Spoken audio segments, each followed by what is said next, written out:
Hello friends, थंडी आहे आणि मी आली होती मॉलमध्ये. तर इथे रंगीबिरंगी मिरच्यांचे प्रकार आहेत, सगळे खूप छान वाटतात ते.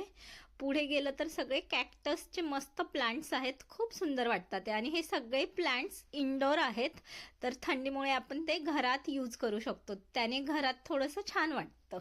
आणि घरी आल्यानंतर रात्री डिनरमध्ये मी बनवलेली आहे माझ्यासाठी ब्रोकली आणि या दोघांना चिकन. कारण की थंडी खूप आहे, तर जसं बाहेर झाडं राहू शकत नाही, तसंच आपल्यालाही हेल्दी थोडंसं खावं लागतं. तर हे आहे आज चिकन ओव्हनमध्ये बनवलेलं आहे, बार्बिक्यू टाईपमध्ये. आणि माझी ब्रोकली मात्र मी तव्यात बनवलेली आहे. आणि थोडीशी कडक राहण्यासाठी ना वरतून मीठ आणि मसाला वरतून टाकायचा, नाहीतर मग ठसका येतो बनवताना आणि थोडी लूज पण होते, कडक राहत नाही.